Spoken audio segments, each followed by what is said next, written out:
किधरे और नजर ना आवे। फिर हजरत अनस बिन मालिक रज़ी अल्लाह तआला अन्हु फरमाया करते थे, काश क़यामत का दिन हो, रहमत दो आलम सल्लल्लाहु अलैहि वसल्लम जलवा फिराज और मैं पीछे से हुजूर अलैहिस्सलातु वस्सलाम के पास हाजिर हो जाऊं और अर्ज़ करूं, आका देखिए आपका ग़ुलाम आ गया है। तो रहमत दो आलम सल्लल्लाहु अलैहि वसल्लम मुझ पर तवज्जो फरमाएं।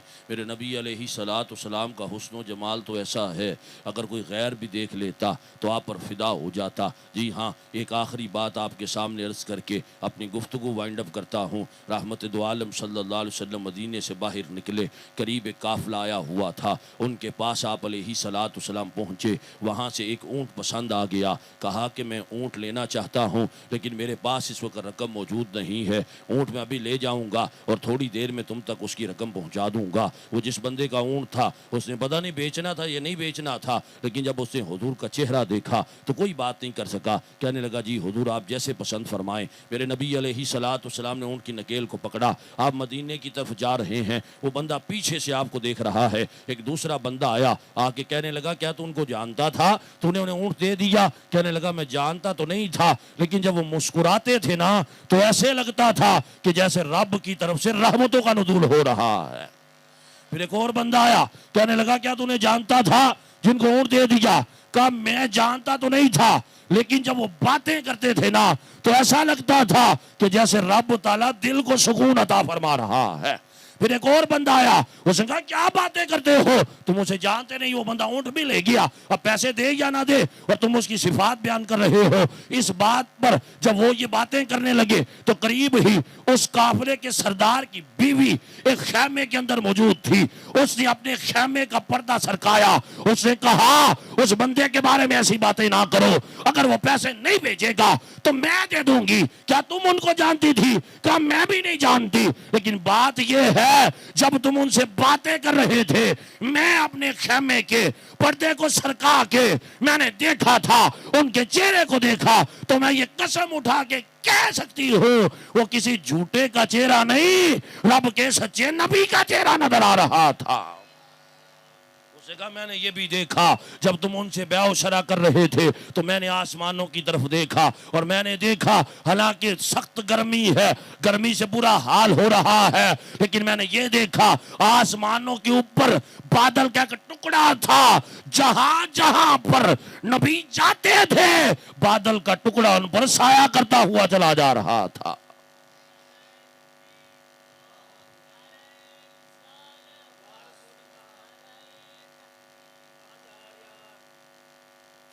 उनका नाम लबों पे जब आ जाए, मीठा मीठा मुंह हो जाए, कहे सुभान अल्लाह।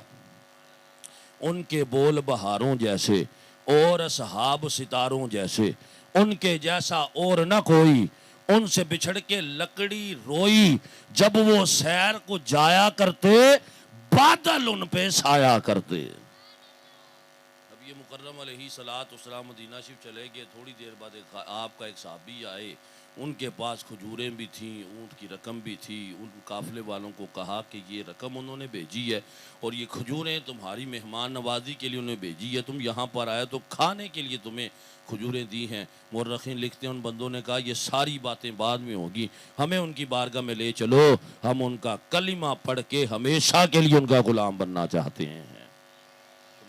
अलैहिस्सलाम की क्या बात है, और हमारे लिए बड़ी सादत की बात है कि अल्लाह ताला ने आपकी उम्मत पे हमें पैदा फरमाया।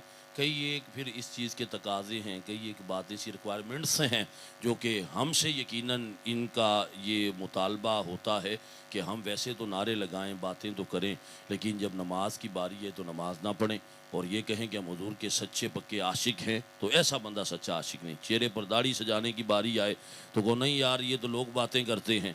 मैं कहता हूँ, पता कोई नहीं किस बंदे ने कब मर जाना है, किसी की ज़िंदगी का तो नहीं पता, लेकिन अगर चेहरे पर दाढ़ी ना हुई, मौत आ गई, कब्र में जाएंगे तो वहाँ पे सरकार ने आना है, तो सरकार ने अगर फरमा दिया मेरे दुश्मनों जैसा चेहरा लेके आ गए हो, तो वहाँ पर क्या बनेगा?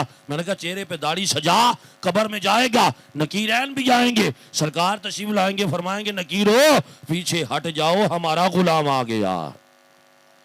तो हुजूर के तरीक़ेकार को अपनाएं, नमाज के पाबंद हो जाएं, सच बोलें, रिज़्क़ हलाल कमाएं और खाएं, और अपने रिश्तेदारों के साथ अपना ताल्लुक़ और रिश्ता बहाल करके रखें। छोटी छोटी बात पे कता ताल्लुक़ कर देना, लोगों से मिलना जुलना ख़त्म कर देना, ये अच्छी बात नहीं है।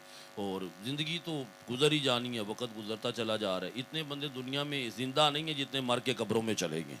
हमने भी मर जाना है, कब्र में चले जाना है, बाद में सारा निज़ाम चलते ही रहना है। वो बंदा जो अपने आप को बड़ा समझता है कि मेरे बगैर काम नहीं चलेगा, उसके बगैर भी चलना है। घर का सरपरस्त होता है, उसका इंतकाल हो जाता है, फिर भी पीछे निज़ाम चलता रहता है। असल बात ये है कि हम हुजूर के तरीक़े कार पर अमल करके जो फिर आपकी कुर्बत मिलेगी ना, उस कुर्बत को फिर दवाम है। वो दुनिया में भी मोहब्बत पकी होगी और जब आखिरत में जाएंगे तो इंशाल्लाह हुजूर के कदमों में जगह मिलेगी। अल्लाह ताला की बारगाह में दुआ है, जो मैंने दुरुस्त कहा वो अल्लाह ताला कबूल फरमाए, और जो गलती कोताही है वो मेरी तरफ से है, प्यारे हबीब का सदका अल्लाह ताला माफ़ फरमाए। व आखिरु दावाना अनिल हम्दुलिल्लाहि रब्बिल आलमीन।